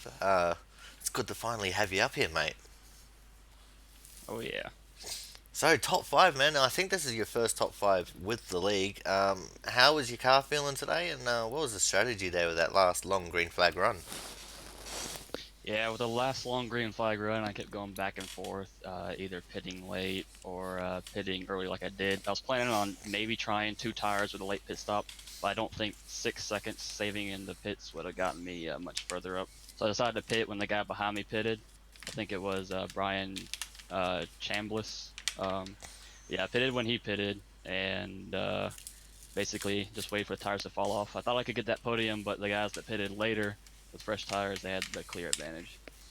Yeah, it definitely looked like you were on for a strong podium there, and I wouldn't have to do this special interview for you, but unfortunately, the likes of Thomas Harmon and Brian Bizikemi, they just came from nowhere and got you there right at the end. Yeah, I was watching the relative, and they kept closing and closing. I thought a 4.5 second gap was good for 20 laps, but those fresh tires, you can't beat them out. Yeah, well, we're looking at the relative earlier, and I was actually surprised that the winner of this race, Jonathan Hernandez, waited so long to go for his pit stop with the undercut being so strong here. Were you trying to go for a little bit of an undercut yourself when you waited for the lap after Brian Chambliss to pit? Yeah, I was trying to go for a little bit of an undercut. I didn't think I could beat these guys on raw pace. Atlanta's not my best track in these cars, but yeah, I guess I was going for a little bit of an. Alrighty, man. Well, while we got you up here in the booth, who would you like to thank for helping you out here tonight?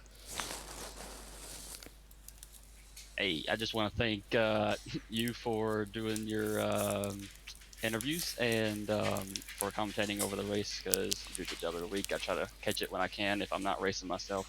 And I want to thank Jaron for this league that he puts on. He does a really good job. Yeah, that was real. Alright, man. Well, thank you very much. As I said, again, great top 5, man.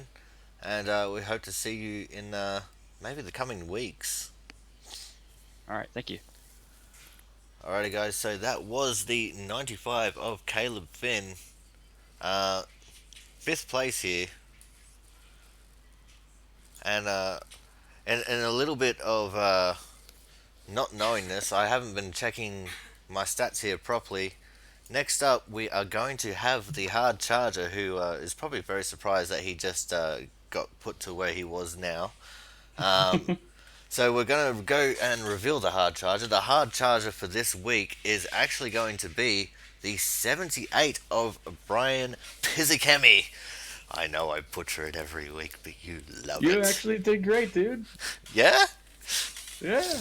Alrighty, so hard charger award, man. 18th to 4th. What a run. That's incredible. How was the car for you today, and how was the racing overall? Overall, the race was great. I feel bad for everyone who got taken out in that massive wreck. As much as I enjoy getting as far up as I did, it's like watching everyone that has been so good get taken out in a simple mistake. It was kind of sad to see. Yeah, unfortunately, that can be, a part of racing sometimes. Sometimes it's just those little mistakes that accumulate and become really big ones really quickly. Especially with that small mistake by Logan earlier. I think that's the crash that you're referring to. Yes, it is. The him slipping up on the apron, and then everyone checking up or not checking up. Yeah, after he had the slip on the apron, it looked like, unfortunately, Jaron didn't check up in time for the back of Matt Burgess in the 12, and that's what kicked all that off. All right, I didn't get to see any of that. All I saw was cars going everywhere and just slammed on the brakes. Well, you make sure you watch the replay then. It's a cracker. Will do. Alrighty, man.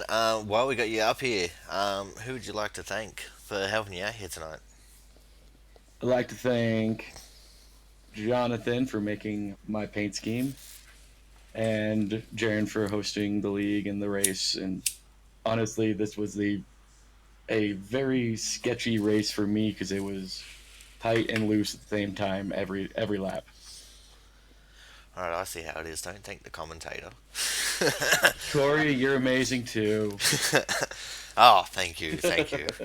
Alrighty, man. Well, congratulations again on getting the hard charger and fourth place. We're doing a whole top 5 lot of interviews here.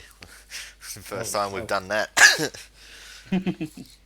So, Alrighty. congratulations on your fourth place there, mate. And we look forward to seeing you in the next couple of weeks, especially with the All-Star race just next week. Alrighty, thank you, Corey. Alrighty, guys. So that was the 78 of Brian Pizzicami. Coming in fourth there, but getting the hard charger, going from 18th to fourth place. Alright, coming up next, we got a guy who we don't terribly speak too much to, but it's always fun when we get him up here in the booth. We are, of course, talking to the 21 of Brian Chambliss, a guy who I've previously butchered the last name of many times. Yeah, it happens.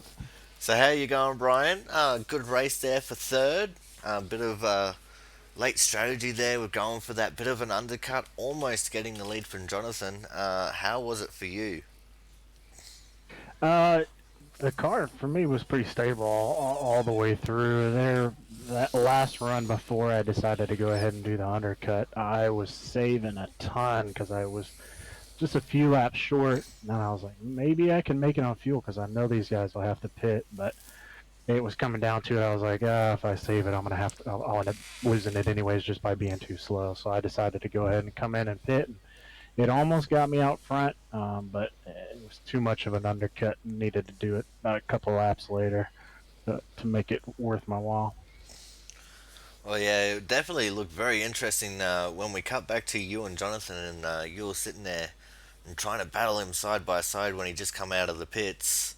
So how was the race for you as a whole, man? Because we've seen that there was a lot of cautions, especially throughout the first half of the race. Yeah, there was. I got lucky with the first one. It was right directly in front of me, and the guy in front of me got wiped out. The guy behind me got wiped out, and I was able to get through that unscathed. And then I was a little further back from the one up front that took out pretty much everybody. But I knew I was going to be pretty fast here, having done some practice races before, so I knew I was going to have a good finish here. But taking out half the field helped as well. Yeah, well, it usually does, and that's how Caleb Finn managed to get the fifth place. But you know, a result is still a result, nonetheless, man. Yeah, I mean, you got to get through the wrecks either way. But yeah, I thought I could have got if it would have went green the whole time. I think I could have got Jonathan at the end, but doesn't always work out that way. But we'll get him next week.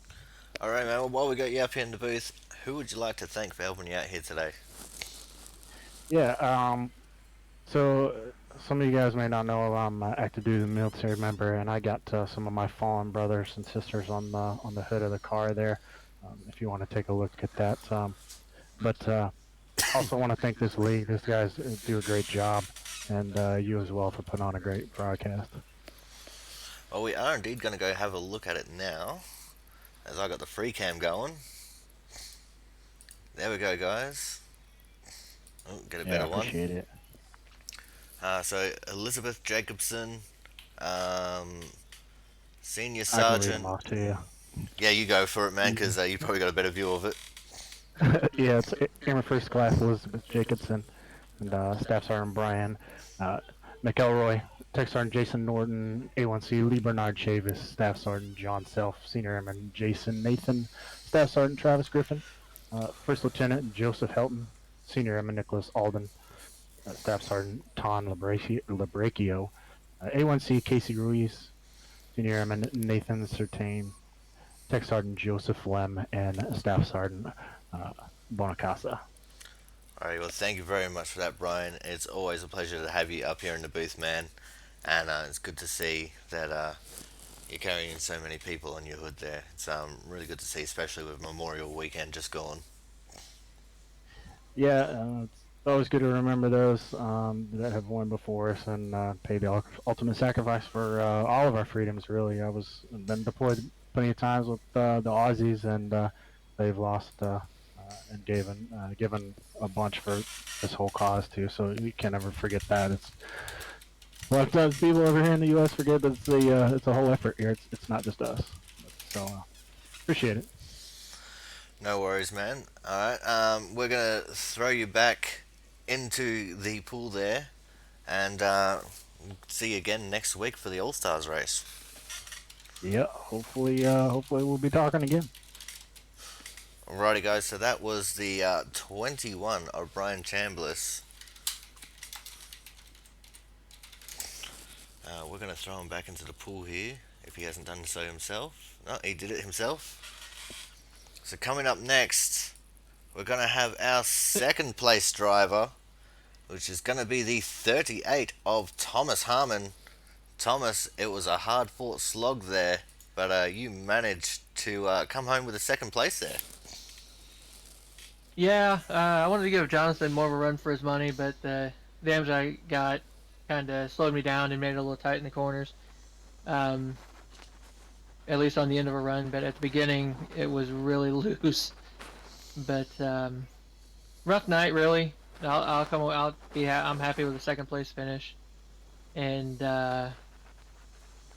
hopefully put together some wins before the end of the season and give everybody a run for the money as far as the championship goes.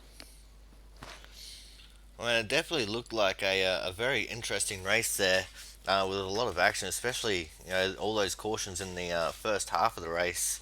What was it like resetting uh, after each caution came out? Um, and you had to come out with a different game plan each time because different people would be taken out, or in one instance, like half the field. I didn't actually go back and look at the wreck. I meant to and forgot all about it. But yeah, it just nerve wracking when you see that many wrecks going on in a car that gets as tight as it does, especially um, out of two. And it wasn't really consistent with it either. But came away with second, and I'll take it. All right, man. Well, I know you got a long list of people to thank. So who would you like to thank for helping you out here today? Start off with everybody in the league, the competitors that come out each week, come out and have fun, and just enjoy racing around each other. You for broadcasting, allowing other people to watch and uh, hopefully enjoy what they see, and then Jaron for putting on the league and allowing us all to be together as a racing group and be friends and good camaraderie week in and week out. All right, man. Well, thank you very much for your time, and congratulations on P2 there. Thank you, sir. Alrighty, guys, so that was the 38 of Thomas Harmon. Next on our list of people to talk to, he almost needs no introduction at this point. Absolutely No. dominant race here tonight. We are, of course, talking to the 88 of Jonathan Hernandez. Jonathan, man, what a crazy race and what an absolutely dominant outcome there. Yeah, it really was a crazy race, especially the first half where we had all those cautions. But getting pole position really helped out, especially during pit stops, because I was able to get out much easier. But avoiding all the accidents and staying up front was mainly the key. If I didn't get pole, I think I would have been out early instead of where I'm at right now. Alright, man, well, let's talk about the race there. A lot of stop and start there, especially towards the very early start with those couple of very quick cautions in the first 10 laps. What was it like for you resetting after each caution flag period? Well, I really didn't like the cautions, especially when I was out front, because I know I would get the jump, but with this aero package, everyone will catch up to me and just slingshot past me, like how Thomas was able to easily catch me, I believe, on our last restart. But the aero package, after I get the high line working, it was really good. Luckily, the practice temperature didn't come into effect to the race, so it wasn't as loose or tight. Alright, man.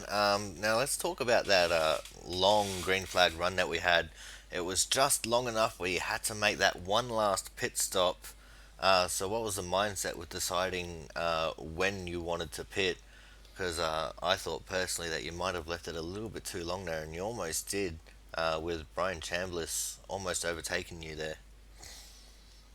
Yeah, the I originally had a mindset before our last caution to split it at least in half. That way, I would when I came to the finish, it would have been really close. But that caution threw off my strategy. So coming to the last restart, I knew we would have to make one more pit stop, and I remembered Brian was coming up behind me, and I forgot he short pitted, and when I pitted with 20 to go, I had about 10 laps of fuel left. But I just had a short pit and not let anybody know. And by the time I counted them out, I saw Brian right behind me, but I knew my tires were coming to play about one lap. So uh, I would say that caution really kind of went into my favor simply because Brian was going to catch me. If that caution didn't come out, I think he would have passed me.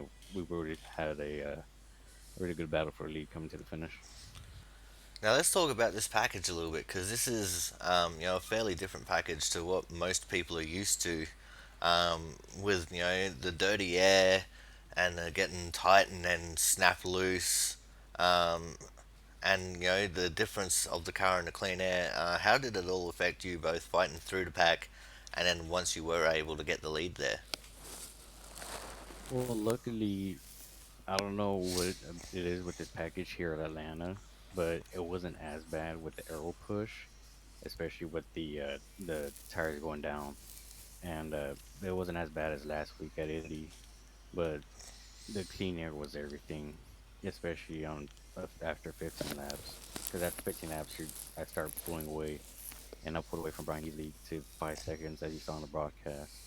And so this package, I I think will go into my favor, especially if I'm out front.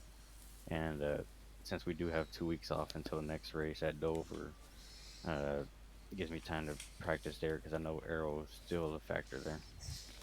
All right, man. Well, thank you very much. Is there anyone you'd like to thank for helping you out here tonight? Yeah, I'd like to thank. First off, I want to thank my crew chief Brian. Sort of, he sort of been helping me prepare for these races with these practice races. I also want to thank my brother who's gonna watch the stream in the morning because he still has school. And lastly, I want to thank Garen for the season so far. I've been having a lot of fun, especially with these cars, and hopefully, now that we're halfway through the season, I could wrap it up the next half. Alrighty, well, thank you very much. It was excellent having you here, and good win again, man. Thank you, Corey. Enjoyed the broadcast. Alrighty, guys, so this is going to wrap up our broadcast here. Thank you guys for coming out. It's been an amazing race, a lot of drama, and a little bit of strategy, but it all culminated to be quite the fantastic spectacle to watch. Hopefully, you guys all enjoyed it at home. I know I enjoyed it sitting here in the booth. So, on behalf of Jaron Sanchez, all the drivers, and anyone who comes in to be my co commentator here at the Aussie Sim Commentator channel, we would like to say goodbye, and we will see you again next week for what should be the All Stars race, which we're actually yet to decide what track it at. So make sure you stay tuned, and you'll be able to see where we're racing next week. So love, peace, and chicken grease.